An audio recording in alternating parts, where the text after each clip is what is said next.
Да се научиш как да се обличаш добре не е толкова трудно. Всъщност е доста лесно. Затова днес ще покажа 7 трика, които можеш да използваш още днес с дрехите, които вече имаш в гардероба си. Започваме с номер 1. Използвай ластик за коса, за да покажеш предмишлениците си. Повечето мъже искат плочки на корема или големи гърди, но има един мускул, който жените намират за много по-привлекателен и това е предмишницата. Ето и как да подчертаеш предмишницата си с един прост ластик. Първо, вземи ластик за коса, който е достатъчно еластичен, за да стои стегнато около ръката, без да спира кръвообращението ти. След това облечи обикновена риза с дълъг ръкав и сложи ластика точно над маншета. После нави маншета, за да скриеш ластика и нави още веднъж. Така маншета ще стои стегнат върху предмишницата, ще я направи да изглежда по-голяма и по-изразена, а ти ще изглеждаш по-добре. Едно проучване, проведено от Cosmopolitan, което включва въпроси към стотици жени за това какво намират за най-привлекателно при мъжете, показва,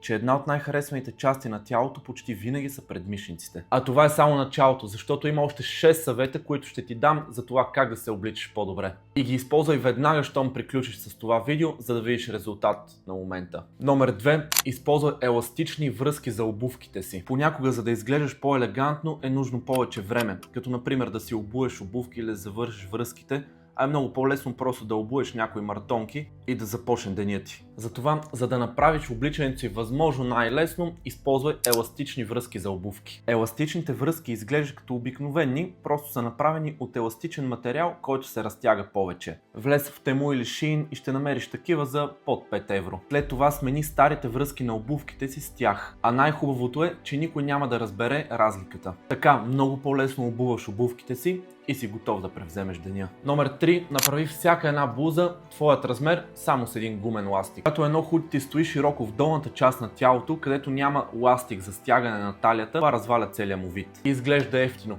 но само с 2 гумени ластика можеш да промениш цялата си визия за секунди. Първо ще ти трябват здрави гумени ластици, за да си сигурен, че няма да се скъсат. След това хвани свободната материя от ластика на талията от дясната страна и използвай ластика, за да стегнеш тази свободна част. После повтори същото и отляво. След това подпъхни двата ластика навътре. Така на практика си стегнал широкия ластик на талията и сега ефтиният широк свичър вече изглежда в пъти по-добре.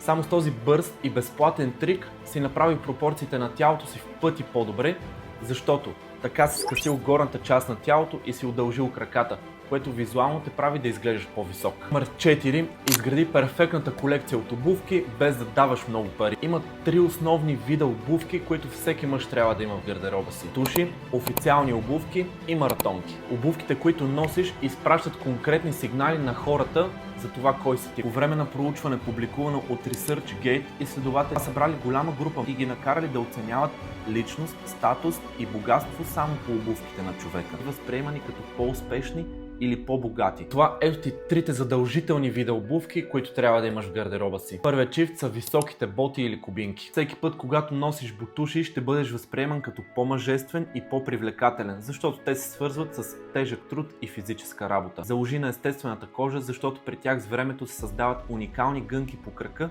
и стават все по-удобни. Тези ми струваха около 80 евро и ги нося вече 3-та година. Да минем и към втория чифт, това са ежедневните изчистени маратонки. Всеки мъж има нужда от поне един чифт такива маратонки в гардероба си, за да прави по-кежуал аутфити и да му пасват с всичко. Така няма да изглеждаш като човек, който се опитва да се покаже твърде много от останалите с външния си вид, но пък в същото време ще ти бъде удобно. Тези, които нося, са от Reebok и струваха 50-60 евро. И последният трети чифт са хубави официални обувки. Както казах, колкото по-качествени са обувките, толкова по-добре ще се отнасят с теб в обществото. Ако си по-млад, винаги е по-добра идея да избереш мокасини пред официалните обувки. По-лесни са за носене и изглеждат по-ежедневно, но все пак дават същото усещане за сериозност и висок статус. Като тези мокасини ми струваха 50 евро. Ето как не е нужно да купуваш твърде скъпи марки, за да даваш безумно много пари, а в същото време изглеждат по един и същи начин. Идеята ми е да обръщаш внимание на материята, от която са направени, а не просто марката, която носят. Номер 5. Използвай газирана вода, за да почистваш обувките си. Както говорихме преди малко, видът на обувките ти пряко влияе на хората за това какво мислят за теб. Затова използвай този ефект, като почистваш всичките си обувки само с газирана вода. Това е стар трик, който са използвали през 20 век за почистване на обувките, като тогава са използвали шампанско. Днес обаче то е твърде скъпо, затова газираната вода ще ти свърши абсолютно същата работа. Първо вземи обувките, които ще почистваш. Трябва да ги изчеткаш с кърпа или четка, за да махнеш цялата мръсотия и прах. След това вземи кърпата, потопи я в газираната вода и започни да полираш обувката. Газа от водата помага да се вдигне мръсотията, която е заседнала в кожата.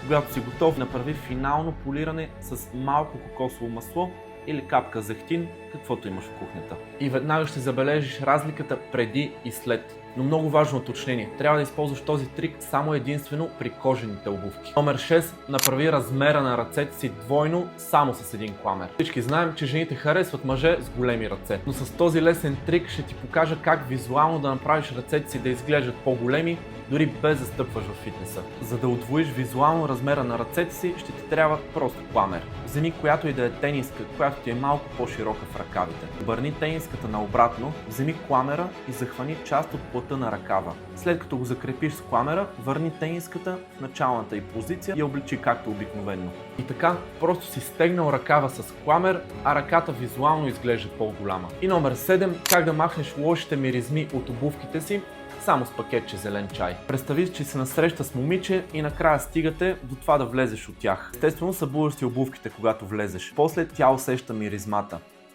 Току-що си намали шансовете, защото изглеждаш нехигиеничен. Затова, понеже не искам това да ти се случва на теб, трябва да знаеш, че винаги след носене в обувките ни остава малко количество влага. И точно това причинява лошата миризма в обувките. Затова вземи 2 пакетчета зелен чай и сложи по едно във всяка обувка, като ги оставиш вътре през нощта. Зеленият чай има естествени свойства, които се борят с лошите миризми. На следващия ден, когато обуеш обувките си отново, те ще бъдат свежи и ще мириш приятно. Същото може да го използваш и за лоши миризми в гардероба си, при дрехите работи по същия начин. Това бяха 7 прости и почти безплатни трика, които можеш да използваш, за да направиш визията си по-добре. Затова, ако искаш да научаваш още такава полезна информация, абонирай се за този канал. Аз съм Ленар и ще се видим следващия път.